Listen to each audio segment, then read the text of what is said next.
बिस्मिल्लाहिर्रहमानिर्रहीम। अस्सलाम वालेकुम नाज़रीन, आप यूट्यूब चैनल देख रहे हैं। मैं इमरान खान हूँ। एक तो दबा के धांधली हो रही है पंजाब में, मुकाबला ही कोई नहीं, फिर भी धांधली हो रही है।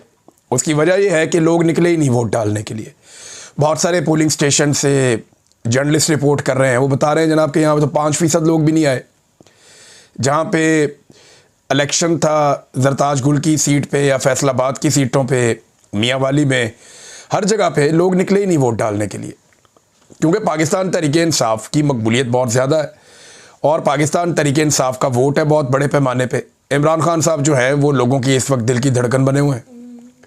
तो क्योंकि उनके पास मकबूलियत है और उन्होंने बाइकआउट कर दिया तो उनका वोटर नहीं निकला। जब उनका वोटर नहीं निकला तो गहमा गहमी थी ही नहीं। तो पंजाब के इलेक्शन में ओवरऑल गहमा गहमी नहीं थी, बल्कि यहाँ तक हुआ कि हमने कई जगह पे ऑडियो सुनी और कई जगह पे ऐलानात सुने कि मस्जिदों से बाकायदा ऐलान करवाए गए कि वोटर्स निकलें और निकल कर जाकर वोट डालें। अब आप अंदाज़ा करें कि लोगों की कितनी दिलचस्पी होगी इस इंतखाब में। तो लोगों को भी आइडिया, और इमरान खान साहब का मेरे ख्याल में ये ठीक फैसला था कि बाइकआउट ही करो। उन्होंने 2 इलेक्शन लड़े हैं और दोनों के पीछे एक वजह है। एक इलेक्शन उन्होंने लाहौर का लड़ा जहाँ से हमाद अजहर साहब के वालिद इंतकाल कर गए थे, मियाँ अजहर साहब, और क्योंकि यहाँ पे कोई सज़ा नहीं हुई थी 9 मई में, लिहाजा उन्होंने कहा जी आम इलेक्शन लड़ेंगे। दूसरा इलेक्शन उन्होंने एक हरीपुर में लड़ा ताकि वो फ़र्क बता सकें कि जब पंजाब में इलेक्शन होता है तो यहाँ की पंजाब हुकूमत और इलेक्शन कमीशन मिलकर क्या करते हैं, और जब खैबर पख्तूनख्वा में इलेक्शन होता है तो पाकिस्तान तहरीक इंसाफ की वहाँ की सूबाई हुकूमत कितना ज़्यादा मौका देती है अपने मुखालिफिन को। बाबर नवाज़ ने खुलकर इलेक्शन लड़ा, पूरी कंपेन की, उनके किसी कारकुन को टॉर्चर नहीं किया गया, किसी को गिरफ्तार नहीं किया गया, किसी के ऊपर जुल्म तशद्दुद नहीं हुआ, बल्कि फ्री हैंड दिया गया कि आप इलेक्शन लड़ें। तो अब वो सारे लोग वहाँ पे इलेक्शन लड़ रहे हैं और बेहतरीन इलेक्शन हो रहा है हरीपुर में। तो 2 ही जगह पे गहमा गहमी थी पूरे इलेक्शन में। एक इलेक्शन जो है उसमें गहमा गहमी है लाहौर वाले में, क्योंकि यहाँ पाकिस्तान तहरीक इंसाफ मुकाबला कर रही है। तो इधर पुलिस और नून लीग ये मिलकर इलेक्शन लड़ रहे हैं और इलेक्शन कमीशन जो है वो इनकी सहूलतकारी कर रहा है। रिपोर्टें तो ये भी आ रही हैं कि इलेक्शन का टाइम ख़त्म होने से पहले, यानी वोटिंग का टाइम चल रहा था अभी, और उससे पहले ही जो फार्म है उनको साइन करवाए जा रहे हैं 45, 47, ये पहले ही साइन करो जी। अब इस किस्म की 2 नंबरी की जा रही है इस इलेक्शन में, और ये सारी चीज़ें पाकिस्तान का मीडिया रिपोर्ट कर रहा है। मीडिया वाले बेचारे रिपोर्ट कर रहे हैं सुबह से लेकर अब तक, उन्हें लगता है कि शायद ये कोई इलेक्शन हो रहा है, लेकिन ना इसमें से कुछ निकलना है और ना मीडिया की रिपोर्टिंग से कोई फ़र्क पड़ेगा। शाम के वक्त जो है वो अनाउंसमेंट कर दी जाएगी और इलेक्शन ख़त्म शुद्ध, यानी जिसको इस वक्त एस्टेब्लिशमेंट चाहेगी उसको जितवा देगी, उसका हाथ खड़ा कर देगी। मुकाबला तो कोई हो नहीं रहा मैदान में। लाहौर के अंदर पाकिस्तान तहरीक इंसाफ ने मुकाबला करने का फ़ैसला किया था, लेकिन ये सीट अब तक जो दिखाई दे रहा है, जिस किस्म की धांधली की गई है, जिस किस्म की 2 नंबरी की गई है, हालांकि PMLN के सारे कैंप ज़्यादातर देखने में आ रहा है खाली हैं और पाकिस्तान तहरीक इंसाफ के कैंप्स भरे हुए हैं। लोग बहुत बड़ी तादाद में तहरीक इंसाफ के कैंडिडेट को वोट डालने के लिए बार बार निकल रहे हैं, लेकिन इसके बावजूद सीट मिलना मुश्किल है, क्योंकि एस्टेब्लिशमेंट ने तय कर रखा है कि इमरान खान साहब को देना कुछ नहीं है। अब ये हमाद अजहर साहब की और इनकी फैमिली की अपनी ज़ाती कोई मेहनत और कोशिश हो और पाकिस्तान तहरीक इंसाफ का वोटर इतने बड़े पैमाने पर वोट डाल के अपने वोट का पहरा दे दे तो शायद कोई चांस बन जाए, अदरवाइज़ यहाँ पे लगता नहीं है, क्योंकि रियासत तुली बैठी है कि उन्होंने पाकिस्तान में इंसाफ के साथ कोई चीज़ नहीं होने देनी। बहरहाल सिर्फ 2 जगह पे गहमा गहमी है, एक हरीपुर में और एक लाहौर में। बाकी जगह के ऊपर बिल्कुल उल्लू बोल रहे हैं, खामोशी है, सन्नाटा है। मस्जिदों में ऐलान करवा रहे हैं जनाब आओ आकर वोट डालो, और वोट डालने वाला बंदा इन्हें कोई नहीं मिल रहा। वो मिलना भी नहीं है, क्योंकि लोगों की दिलचस्पी इस वक्त इमरान खान की सियासत में है, किसी और की सियासत में लोगों की किसी किस्म की कोई दिलचस्पी नहीं है। अच्छा, एक और इंटरेस्टिंग बात मैं आपको बताता हूँ। पाकिस्तान तहरीक इंसाफ के साथ बदतरीन धांधली हुई। वैसे तो धांधली पाकिस्तान में इलेक्शनों के अंदर होती रहती है। 2013 में भी इमरान खान साहब ने इल्ज़ामात लगाए, 2018 में इमरान खान साहब के मुखालिफिन ने इल्ज़ामात लगाए। तो ये कहा जाता था कि 10 सीटें, 5 सीटें, 15 सीटें, इस किस्म की धांधली हो जाती है। एस्टेब्लिशमेंट अपने बंदे जितवा देती है और अपने बंदे जितवाने के बाद एस्टेब्लिशमेंट उन्हें हुकूमत पे शामिल करवा देती है और उनके ज़रिए अपने काम निकलवाती है और हुकूमतों को ब्लैकमेल करती है। पुराना खेल एक चलता रहता है। लेकिन ये जो इलेक्शन हुआ इसमें तो पूरा का पूरा मैंडेट ही उड़ा दिया गया।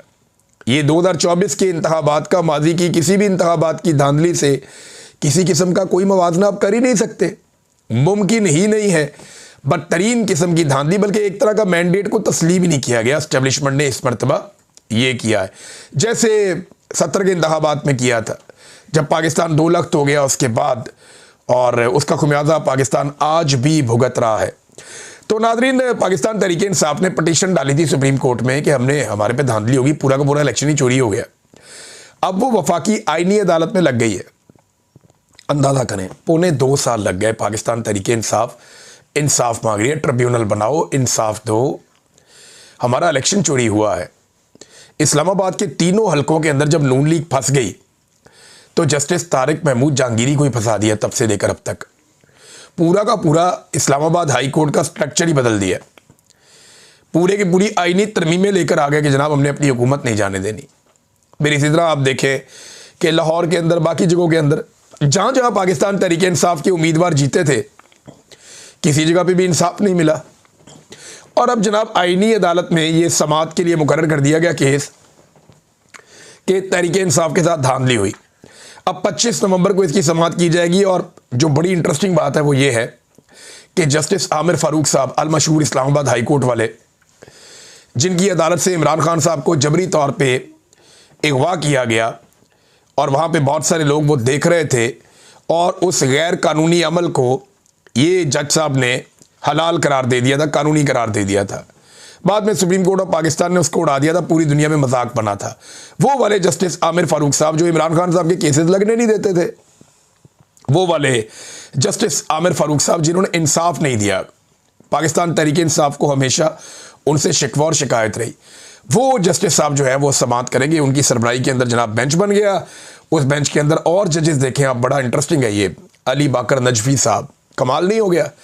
फिर के आगा साहब, और इसके बाद जस्टिस रोज़ी खान और जस्टिस अरशद हुसैन शाह। ये जनाब 5 रुकनी बेंच बन गया। अब ये बेंच सुनेगा कि पाकिस्तान तहरीक इंसाफ के साथ धांधली हुई और किस तरह की धांधली हुई। नाज़रीन, पाकिस्तान तहरीक इंसाफ आहिस्ता आहिस्ता मोमेंटम पकड़ रही है एहतजाज का। होगा क्या, मैं आपके सामने पूरी पिक्चर रख देता हूं कि अब होना क्या है और ये हुकूमत कर क्या सकती है। लेकिन इससे पहले मैं आपको एक स्टेटमेंट बताता हूं जो फील्ड मार्शल आसिम मुनीर कई जगह पे ये स्टेटमेंट दे चुके हैं। और ये जो स्टेटमेंट है इसके बारे में फ़खरुर रहमान साहब जर्नलिस्ट हैं, उन्होंने बाकायदा एक इंटरव्यू दिया सियासत.pk को, और उसमें उन्होंने बताया जी एक जगह पे नहीं कई जगह पे मुख्तलिफ मकामात पर पाकिस्तान के फील्ड मार्शल आसिम मुनीर ये बात कर चुके हैं कि जब तक मैं फील्ड मार्शल हूं इमरान खान रिहा नहीं हो सकता। और ये बात ठीक है। आसिम मुनीर साहब को खतरा है कि अगर इमरान खान बाहर आएगा तो पब्लिक के अंदर इतनी ज़्यादा मकबूलियत है कि वो एक ऐसी तहरीक खड़ी कर सकते हैं जिससे फील्ड मार्शल आसिम मुनीर और उनके बनाए हुए पूरे के पूरे निज़ाम को ख़तरा हो जाएगा, फिर उनके अपने लिए ख़तरात पड़ जाएंगे। लिहाजा वो इमरान खान साहब को इस मकबूलियत के आलम में छोड़ने का रिस्क नहीं ले सकते। और ये बात वो कई जगहों पे कह चुके हैं, ये दावा किया फ़खरुर रहमान साहब ने। तो फील्ड मार्शल साहब तो इमरान खान साहब को नहीं छोड़ेंगे, जबकि इमरान खान साहब को छुड़वाने के लिए पाकिस्तान तहरीक इंसाफ जोर लगाती रहेगी। सुहेल अफरीदी जो है वो ना सिर्फ मोमेंटम बना रहे हैं बल्कि सिर्फ एहतजाज करने से पहले वो एक ओपिनियन भी बना रहे हैं कि हमारे साथ ज्यादती बहुत हो रही है। देखिए, जब आप एहतजाज करने के लिए निकलते हैं ना तो पहले आपके पास उसका इखलाकी जवाज़ होना चाहिए, आपके पास सॉलिड रीज़न होना चाहिए। अब सुहेल अफरीदी ने वो काम शुरू कर दिया, 7 मरतबा वो अदालती ऑर्डर्स लेकर अडयाला जेल पहुंचता है कि मेरी लीडर से मुलाकात करवाई जाए। मुलाकात नहीं करवाई जाती, चीफ जस्टिस को खत लिखता है, हाई कोर्ट में पटिशन डालता है, असेंबली से करारदाद पास करवाता है, मरियम नवाज को लेटर लिखता है, बार बार पुलिस वालों से जाके कहता है। तो जो कुछ वो कर सकता था बतौर एक चीफ मिनिस्टर, उसने वो सारा कुछ किया, लेकिन उसकी बात नहीं सुनेगी। तमाम कानूनी और आईनी ऑप्शंस उसने इस्तेमाल किए। अब वो सहाफ़ियों से पूछ रहा है कि कोई चीज़ रह गई है तो आप मुझे बता दें, मैं वो भी कर देता हूँ, लेकिन मेरे पास अब रास्ता क्या है, और इस बात का किसी के पास कोई जवाब नहीं है। तो एक बड़ा सॉलिड रीज़न सुहेल अफरीदी के पास है कि इमरान खान साहब से मुलाकात करवाई जाए, वरना फिर आप तैयार हो जाएं, हमें एहतजाज करना पड़ेगा। देखिए, मैं आपको ये बताऊं कि 1-2 हफ्ते में अब मुलाकात भी करवा दी जाएगी। ये एक आधे हफ्ते में हो जाएगी या हो सकता है अगले हफ्ते में हो जाए, क्योंकि अब काम निकल गया है। आसिम मुनीर साहब का वो जो टफ टाइम था जिसको उन्होंने गुजारना था, उन्हें लगता था कि ये टाइम मैं गुजार दूंगा तो इसके बाद मैं नाकाबिले तस्खीर हो जाऊंगा, वो टाइम उन्होंने तकरीबन गुजार लिया। आज है जी 23 तारीख, 23 नवंबर, और अगले 5-6 दिन गुजारने, उसके बाद सुहेल अफरीदी साहब जाएं और जाके इमरान खान साहब से मुलाकात कर लें। इमरान खान साहब उसके बाद बयानियाँ देंगे, इमरान खान साहब उसके बाद एक स्टेटमेंट जारी करेंगे। उस स्टेटमेंट से पाकिस्तान में हिलजुल होगी तो देखिए एक तहरीक तो पाकिस्तान में अब खड़ी होगी। 27वीं आईनी तरमीम इसकी वजह बनेगी। तो ये जो एक तहरीक अब खड़ी होने जा रही है ना, इस बार ऐसा नहीं होगा कि तहरीक इंसाफ के लोग लाशें छोड़कर भाग जाएंगे। इस मरतबा ऐसा भी नहीं होगा कि आप लाशें छुपा लेंगे, लाशें छुपाने वाला काम भी नहीं होगा। वो इस मरतबा पूरी तैयारी करके आएंगे। अगर वो आए इस्लामाबाद की जानिब, अव्वल तो और बहुत सारे ऑप्शन हैं उनके पास जिनको वो डिस्कस कर रहे हैं और वो सरप्राइजेस उन्होंने रखे हैं, लेकिन अगर वो आए इस्लामाबाद की जानिब तो इस मरतबा वो एक एक चीज़ को रिकॉर्ड करेंगे और एक एक चीज़ का हिसाब अपने पास रखेंगे। यानी इस मरतबा ऐसा नहीं होगा कि लाशें छोड़कर वो चले जाएं, शायद ऐसा नहीं होगा। और एक और बात मैं आपको बता देता हूं कि दिसंबर में इमरान खान साहब की मुलाकातें वैसे भी मुझे लगता है कि अब खुल जाएंगी। और एहतजाज के नतीजे में क्या होगा, जब पाकिस्तान तहरीक इंसाफ मोमेंटम बनाती है, फ़र्ज़ करें एक तो अगर उनका मोमेंटम बन जाता है, वो इतनी ताकत के साथ आ जाते हैं और अवाम पूरे पाकिस्तान में निकल आती है, तो फिर तो वो अपने मुतालबात पूरे करवा लेंगे, फिर तो वो गिच्ची से पकड़ लेंगे पूरे निज़ाम को। लेकिन अगर एक मरतबा फिर गोली चलाई जाती है या एक मरतबा फिर जुल्म और बर्बरियत की जाती है तो फिर क्या होगा? उसके नतीजे में पाकिस्तान फिर कई महीने या कई साल पीछे चला जाएगा। सियासी एकदम इस्तेहकाम पैदा हो जाएगा पाकिस्तान में दोबारा से, फिर से IMF से आपको बड़े कर्जे लेने पड़ेंगे, फिर से आपको जो है वो अदम इस्तेहकाम का सामना करना पड़ेगा। पाकिस्तान में एक बदएतमादी पैदा हो जाएगी, मईशत का पहिया जो पहले ही नहीं चल रहा वो बिल्कुल ही ठप हो जाएगा। फिर पाकिस्तान का मजीद एक साल ज़ाया हो जाएगा। जब ये एक साल ज़ाया हो जाएगा तो फिर क्या होगा? फिर दोबारा पाकिस्तान तहरीक इंसाफ एक साल के बाद खड़ी हो जाएगी। तो ये बात आप मेरी याद रखें कि इमरान खान के बारे में मैंने 2020 में एक बात की थी।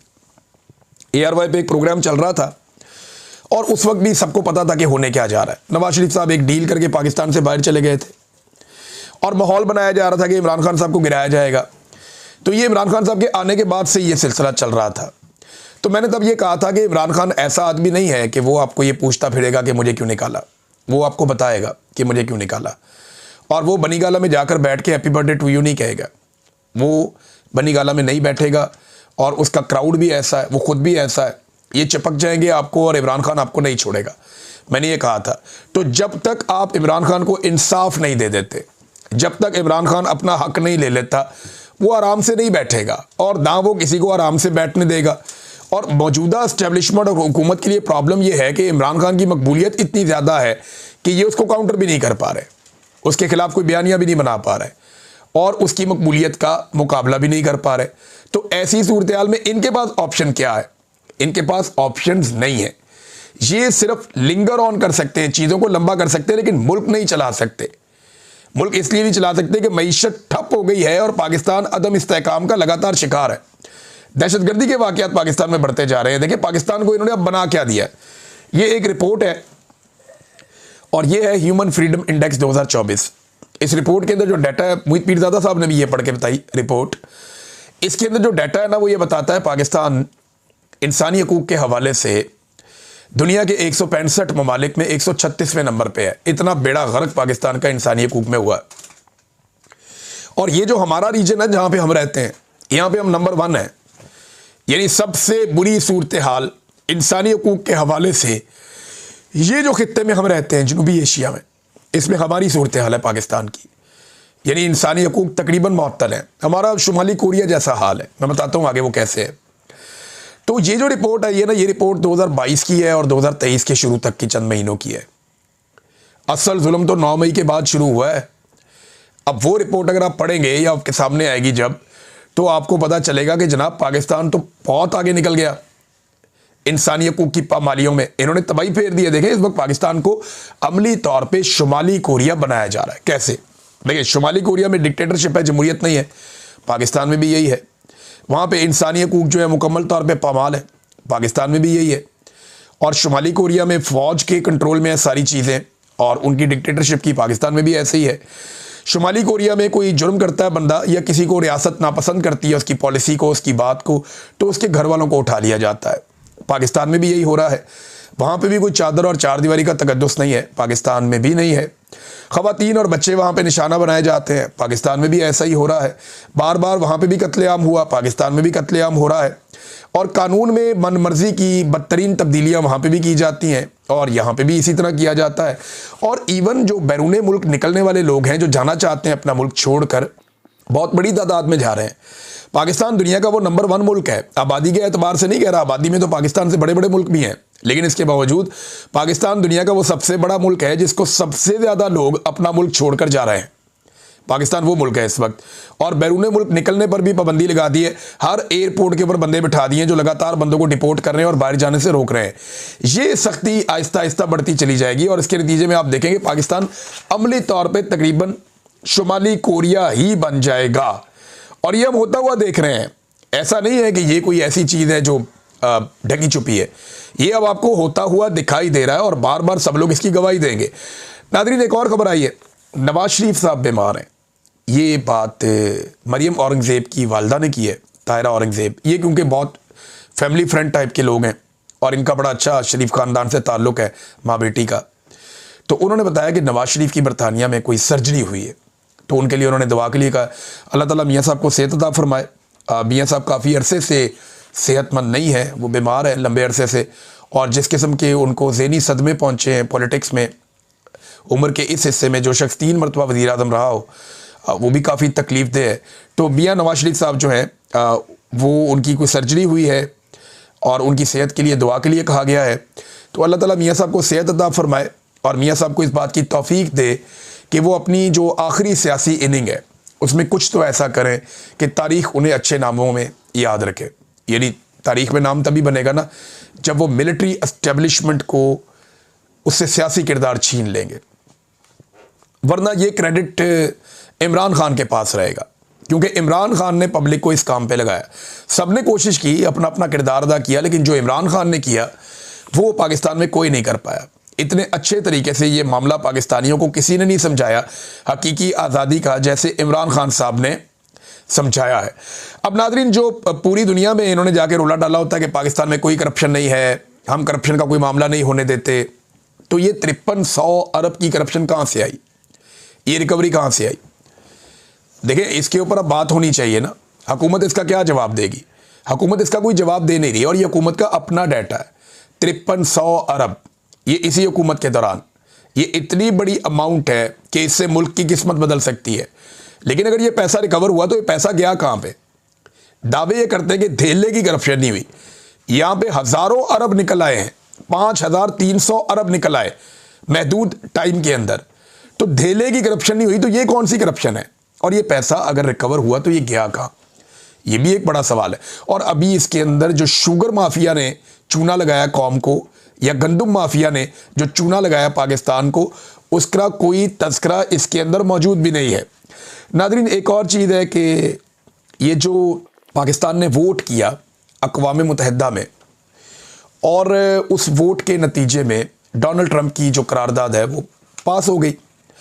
चीन ने और रूस ने इस मरतबा हमायत नहीं की। पाकिस्तान पहली मरतबा, ऐसा लगता है कि शायद माजी में हो, लेकिन मेरी जो याददाश्त है उसके मुताबिक मैंने ये फर्स्ट टाइम ऐसा विटनेस किया या रिपोर्ट किया अपनी सहाफ़ती करियर में, कि चेक करूँगा मैं इसको भी, कि हम मुखालिफ सिमत पे खड़े हुए चीन और रशिया के साथ, और अमेरिका के जो प्रेसिडेंट हैं उनकी ख्वाहिश के मुताबिक हमने वोट कर दिया। अब सवाल ये पैदा होता है कि इससे तो इसराइल को फ़ायदा होगा, और अब तक का जो एक डाटा मैं आपके सामने रखने लगा हूँ, ये देखें कितना अफसोसनाक है। इसराइल ने बार बार जंगबंदी की खिलाफ वर्जी की है जब से जंगबंदी हुई है, और अब तक 500 खिलाफ वर्जियाँ इसराइल जंगबंदी की कर चुका है। 500 खिलाफ वर्जियाँ, ये अल जज़ीरा ने रिपोर्ट किया है। 342 अफराद शहीद हो चुके हैं। गुज़िश्ता 24 घंटे की जो रिपोर्ट में पढ़ रहा था, 22 अफराद उसमें शहीद हुए हैं, और 5 लोग जो हैं इसमें वो हमास के रहनुमा शहीद कर दिए गए।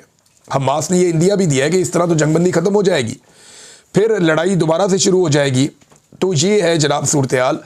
अब वहाँ स्टेबलाइजेशन फोर्स अगर जाती है तो वो क्या किरदार अदा करेगी इस माहौल के अंदर? जब इसराइल हमले करता रहेगा तो फिर तो बहुत मुश्किल दिखाई देता है और बड़ी दिक्कत नज़र आती है। इलॉन मस्क ने नाज़रीन एक अजीब कट्टा खोल दिया है। उन्होंने डाटा जाहिर कर दिया है कि कौन कहाँ से अपना एक्स अकाउंट वेरीफाई करवा रहा है या चला रहा है, कहाँ से वो बेस्ड कहाँ पे है, यानी ये जो अकाउंट है कहाँ पे बेस्ड है। तो इसमें ना एक बड़ा मज़ेदार काम ये हुआ कि बहुत सारे पाकिस्तानी लोगों के ऊपर ये इल्ज़ाम लगाया जाता था और पाकिस्तान की एस्टेब्लिशमेंट के जो टाउट्स हैं वो ये इल्ज़ाम लगाते थे, बार बार ये इल्ज़ाम आता था कि इनके अकाउंट्स इंडिया से ऑपरेट हो रहे हैं, इनके अकाउंट्स इंडिया से मैनेज हो रहे हैं, इनके अकाउंट्स इंडिया बेस्ड हैं। लेकिन जब इलॉन मस्क ने ये डाटा दिया, कुछ लोग कह रहे हैं कि ये जनाब जो सेफ्टी है लोगों की या उनकी जो प्राइवेसी है उसको ज़ाहिर किया गया है और इसके ऊपर वो ये कह रहे हैं कि ये नहीं किया जाना चाहिए था। लेकिन मैं एक फ़ीचर ज़रूर देना चाहिए कि जो लोग ये समझते हैं कि उनका डाटा ज़ाहिर ना किया जाए वो एक एप्लीकेशन देकर इसको रुकवा लें, ये होना चाहिए था लेकिन नहीं हुआ। अब उनकी अपनी एप्लीकेशन है, उनकी मर्ज़ी, उन्होंने ये कर दिया। तो अब पता चल रहा है कौन सा अकाउंट कहाँ पे बेस्ड है। तो जिन जिन अकाउंटों के खिलाफ टाउटों ने ये प्रोपेगेंडा किया कि वो इंडिया से ऑपरेट हो रहे हैं, उनमें से कोई भी इंडिया से ऑपरेट नहीं हो रहा। यानी बहुत सारे अकाउंट बैरून मुल्क से हो रहे हैं। इमरान खान साहब का यहाँ एशिया से है और बहुत सारे रहनुमाओं के यहीं से हैं, जनूबी एशिया से, यहाँ से वेस्ट एशिया से, यहाँ से हैं। और बहुत सारे जो सियासतदान है, कोई जर्मनी से है, फजलुर रहमान साहब का, नवाज शरीफ साहब का बरतानिया से है, बिलावल का मेरे ख्याल में कहीं और से है, कोई यूएई से है, कोई कहीं से है, कोई कहीं से है। तो हर एक का अपना अपना अलग अलग जगहों से जो है वो अकाउंट ऑपरेट होता है, जहाँ से भी उसको वेरीफाई करवाते हैं वहाँ बेस्ड होता है वो। तो बहुत सारे बेनामी अकाउंट्स हैं, उनको भी थरथली पड़ गई कि ये क्या हो गया। लेकिन कम से कम एक प्रोपेगेंडा जो ख़ास तौर पे जो बलूच लोग हैं जो अपने हकूक़ मांगते हैं उनके हवाले से जो किया जाता था वो प्रोपेगेंडा कम से कम बेनकाब हुआ है।